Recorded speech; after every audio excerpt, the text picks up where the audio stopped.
Bapa, terlebih dari segalanya, pengorbanan yang termulia selamatkanku dengan darah yang tercurah. Ampuniku atas dosa, ku bersujud kepadamu, oh Yesusku.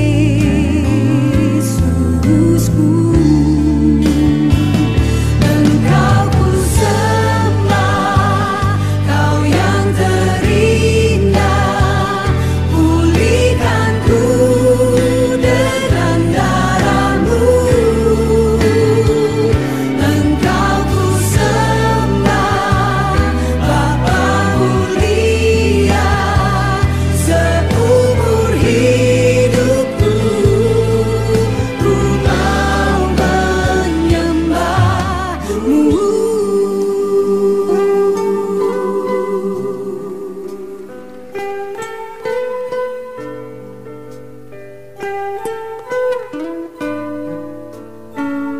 Yes, Lord.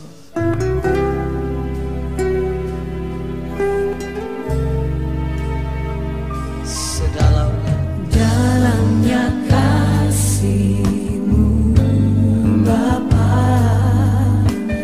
terlebih dari segalanya,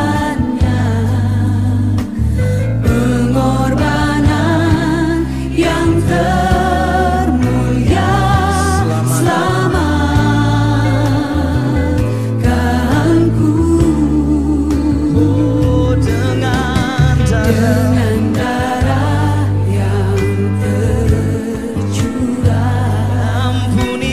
Ampuniku atas dosa, ku bersujud kepadamu, oh Yesus. Mari sembah Dia. Engkau ku sembah,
Shalom, selamat hari Minggu. Apa kabar kalian semua?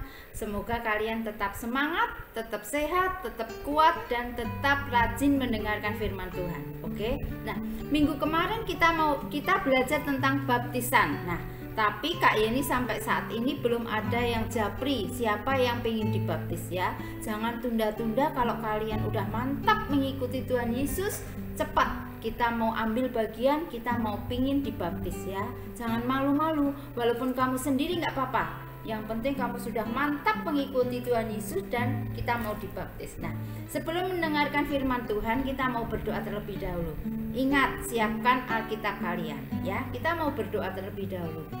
Tuhan Yesus, Allah yang kami kenal, di dalam nama Tuhan kami Yesus Kristus, kami bersyukur kami memiliki Allah seperti Engkau, Allah yang tahu apa yang menjadi keinginan kami, masalah kami. Kami bersyukur memiliki Tuhan yang hidup seperti Engkau. Sebentar kami mau mendengarkan firman-Mu Tuhan, kami mau belajar tentang firman-Mu. Berikan telinga seorang hamba Tuhan untuk kami mau mendengarkan firman-Mu dengan sungguh-sungguh. Berikan bahasa yang sederhana, bahasa yang mudah dimengerti oleh kami semuanya, sehingga kami tahu Tuhan akan firman-Mu pada pagi hari ini. Terima kasih Tuhan Yesus, di dalam nama Tuhan kami Yesus Kristus, semua yang percaya katakan amin. Nah, pagi ini kita mau belajar tentang perjamuan kudus ya.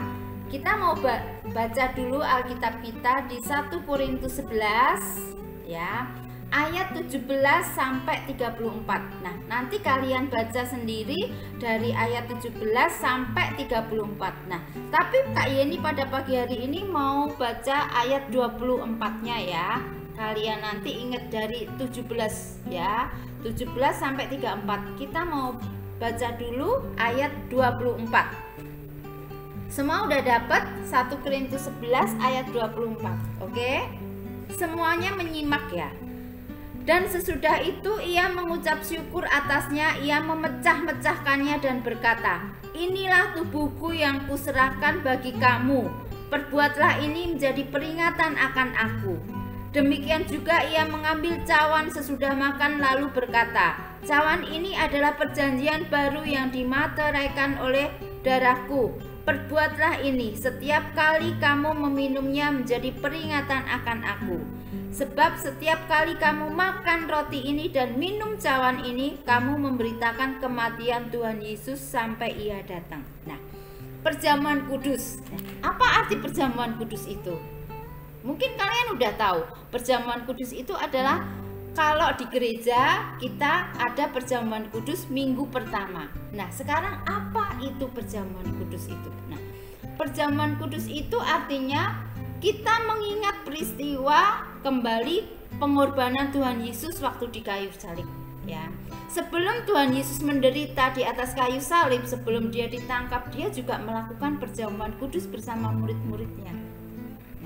Itu yang penting sekali perjamuan kudus. Bahkan setelah Tuhan Yesus bangkit pun, Tuhan Yesus juga melakukan perjamuan kudus. Jadi perjamuan kudus itu sangat-sangat penting. Makanya kamu harus cepet-cepet minta dibaptis. Jangan karena temen, aku nggak ada temennya Kak Yeni, enggak.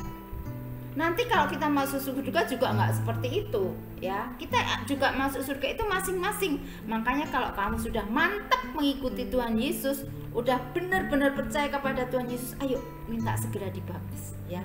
Bilang sama Kak Lisa, sama Kak Yeni, "Kak, aku mau Kak." Ya. Nanti kita ada pelajaran dulu sebelum ada baptisan itu. Nah, kembali kita firman Tuhan pada pagi hari ini. Baptis perjamuan kudus ya, perjamuan kudus.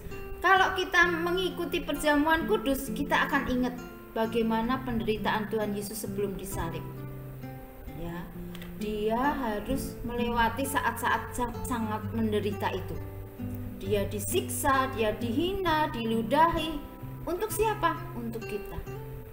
Ya. Darahnya yang suci yang dan kudus itu, yang tercurah itu untuk kita semuanya.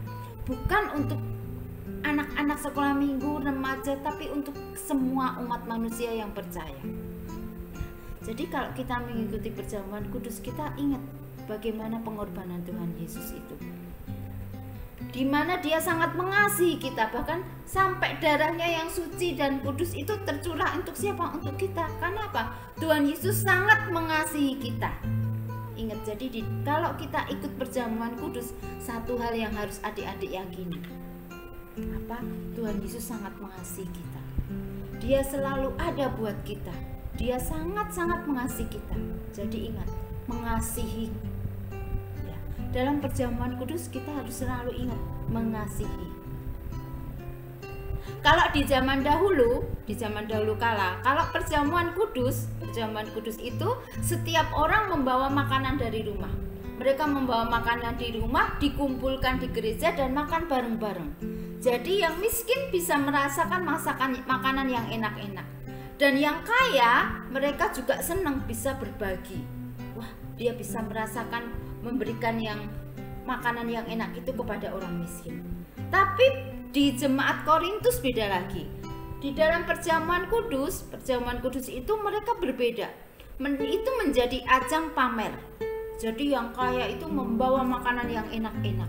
Yang kaya kumpul yang kaya. Jadi mereka makan yang enak-enak. Yang miskin ini pasti kumpulnya sama yang miskin, makanannya itu-itu aja. Sampai mereka seperti berpesta pora dan ada yang mabuk. Nah, itu salah di dalam perjamuan suci. Perjamuan kudus itu harus ingat satu-satunya tuh pengorbanan Tuhan Yesus. Bagaimana dia sangat-sangat mengasihi kita. Tuhan itu tidak pernah meninggalkan kita. Bahkan dia mau mengorbankan tubuhnya dan darahnya itu buat kita. Itulah perjamuan kudus. Ya. Nah, apa syaratnya kalau kita harus ikut perjamuan kudus? Nah, nanti kalau kamu udah dibaptis, kamu setiap awal bulan pasti akan ikut perjamuan kudus. Bagaimana sangat-sangat pentingnya itu perjamuan kudus itu, ya.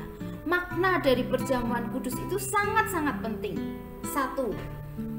Tubuh Kristus yang dipecah-pecahkan dan darahnya yang dicurahkan oleh Kristus pada waktu disalibkan. Itu yang menjadi makna perjamuan kudus. Jadi kalau kita ingat perjamuan kudus, kan dibagi roti dan anggur. Roti melambangkan tubuh Tuhan Yesus Kristus yang dipecah-pecah. Yang darahnya itu, yang suci, yang kudus itu melambangkan anggur. Kamu bisa bayangin, kita makan roti dan anggur itu melambangkan tubuh dan darah Tuhan Yesus. Ya. Jadi kalau perjamuan kudus itu ingat pengorbanan Tuhan Yesus. Kedua, makna perjamuan kudus. Perjamuan kudus bukan sekedar upacara mengingat kematian dan kebangkitan Kristus, tetapi respon kita kepada Allah. Bagaimana Allah sudah memberikan keselamatan itu kepada kita. Ya, jadi yang diingat itu kebangkitan dan kematian Tuhan Yesus Kristus itu mengingatkan kita bagaimana Dia memberikan keselamatan itu buat kita, sehingga kita bisa masuk nanti di surga. Ketiga, makna perjamuan kudus meletakkan dasar kita untuk saling mengasihi kepada Tuhan dan sesama. Karena Tuhan Yesus sudah terlebih dahulu mengasihi kita. Dia sudah memberikan tubuh dan darahnya untuk kita. Makanya kita harus mengasihi Tuhan dan sesama. Mengasihi harus bulat, tidak setengah-setengah. Mengasihi harus dengan segenap hati kita. Kalau kita mendengarkan firman Tuhan, jangan disambi dengan main game, tapi fokus firman Tuhan. Kita diberi waktu sama Tuhan itu 24 jam adik-adik. Kita seringkali main game itu, nggak ingat waktu. Kadang disuruh makan aja nanti. Karena kalau sudah main game itu sangat seneng banget, penasaran, pengen cepet-cepet menang. Itulah kalau main game. Tapi kalau kita ibadah itu paling berapa jam sih? 1 jam.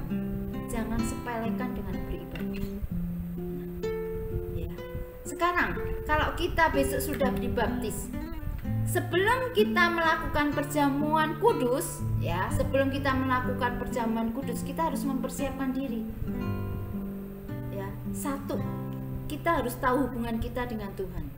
Selama seminggu sebelum perjamuan kudus kita harus mempersiapkan dulu. Oh iya, seminggu ini aku harus berdoa.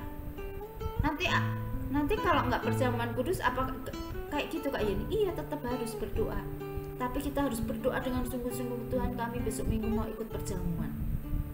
Kita harus memperbaiki hubungan kita dengan Tuhan. Kalau yang kemarin kita sering malas berdoa, ayo kita mulai rajin berdoa. Kalau yang kemarin kita malas untuk membaca firman Tuhan, ayo kita rajin-rajin membaca firman Tuhan. Kita tuh nggak tahu kapan Tuhan itu datang menjemput kita. Jadi setiap saat, setiap waktu kita harus mempersiapkan diri kita dengan sungguh-sungguh. Ya. 1, memperbaiki hubungan kita dengan Tuhan. Kedua, hubungan kita dengan sesama. Kalau kemarin kita menjadi orang yang sangat egois, suka marah, suka dendam, bandel sama orang tua, berantem. Tapi ayo kita memperbaiki hubungan kita dengan orang tua kita. Berdamai dengan lingkungan kita. Jangan suka marah. Ya, harus mengendalikan diri. Jaga sikap hidup kita. Kita harus menjaga sikap hidup kita. Biar orang-orang tahu, oh iya, sejak dia menjadi anak remaja, dia menjadi anak yang baik. Sangat santun, nggak mudah marah. Gitu. Nggak suka marah-marah sama orang tua. Itu memperbaiki sikap hidup kita. Jadi ingat, perjamuan kudus itu sangat-sangat penting sekali adik-adik. Ya, ingat itu sangat-sangat penting. Ada sebuah cerita, ada seorang yang sakit, dia dibawa ke rumah sakit. Begitu sampai di rumah sakit, dokter menyatakan dia nggak sakit, semua organ tubuhnya normal dan bagus. Tapi apa? Dia merasakan tubuhnya ini sakit sekali, mau ngomong aja juga tidak bisa. Nah, banyak sekali yang mendoakan dan akhirnya dia dibawa pulang ke rumah. Nah, ada seorang hamba Tuhan, begitu dia lihat, dia berdoa sama Tuhan dan Tuhan memberikan hikmat kalau dia harus diajak perjamuan suci, perjamuan kudus, ya. Begitu dia dikasih perjamuan kudus, dia dikasih air anggur dan roti, apa yang terjadi? Dia bisa berbicara dengan lancar, tubuhnya menjadi sehat. Jadi jangan meremehkan dengan perjamuan kudus. Perjamuan kudus itu sangat-sangat penting sekali. Ya. Ayo, sebelum kita mau dibaptis, kamu harus berdoa dengan sungguh-sungguh. Mantapkan hati kalau kita itu memiliki Tuhan yang sangat-sangat besar. Kita tidak akan pernah salah pilih. Kita memiliki Tuhan Yesus, Allah yang hidup, Allah yang besar. Dia mampu melaksanakan segala sesuatunya. Dengan perjamuan kudus, kita yang sedih, Tuhan bisa memberikan jalan keluar. Kita yang sakit, Tuhan bisa jamah. Jadi jangan meremehkan dengan perjamuan kudus itu. Itu adalah sangat penting. Perjamuan kudus itu bukan hanya ritual orang Kristen. Setiap minggu pertama ada perjamuan kudus, aku ikut. Bukan. Ya.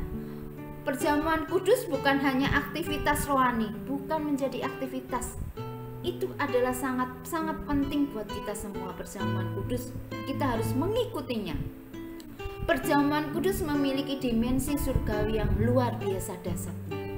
Dengan mengikuti perjamuan kudus, ingat adik-adik, selalu ada perubahan di dalam diri kita.